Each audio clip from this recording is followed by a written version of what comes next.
भारतानं पहलगाम हल्ल्याचा घेतला बदला। पाकिस्तानात 100 किलोमीटर आत घुसून 9 दहशतवादी तळ केले उद्ध्वस्त। सर्वसामान्य नागरिक आणि पाकिस्तानी लष्कराच्या ठिकाणांवर कारवाई नाही।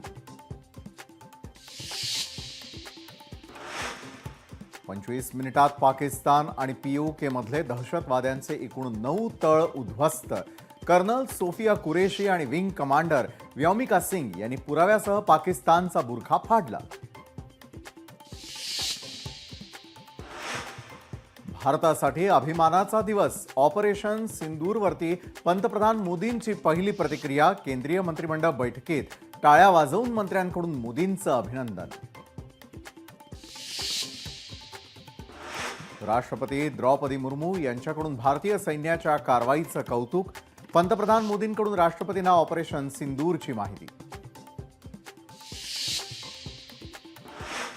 पाकिस्तानच्या लष्करी तळावर हल्ला नाही, कुठल्याही सामान्य नागरिकाला टार्गेट केलं नाही। पहलगाम हल्ल्यातील मृतांना न्याय देण्यासाठी सिंदूर ऑपरेशन राबवल्याची भारतीय सैन्याची माहिती।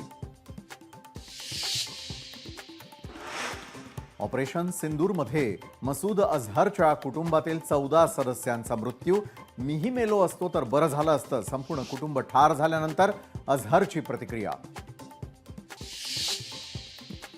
दहशतवादी हल्ल्याचं उत्तर युद्ध नसतं, सरकारच्या चुका दाखवल्याच पाहिजेत। एअर स्ट्राईक करणं हे उत्तर नाही, राज ठाकरेंची प्रतिक्रिया।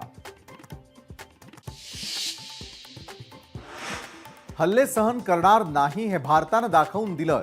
मुख्यमंत्री देवेंद्र फडणवीसांची ऑपरेशन सिंदूरवर प्रतिक्रिया। ऑपरेशन सिंदूर मोदींच्या नेतृत्वात यशस्वी। संरक्षण मंत्री राजनाथ सिंगांचं वक्तव्य, तर भारतीय लष्कर आणि मोदींचेही मानले आभार।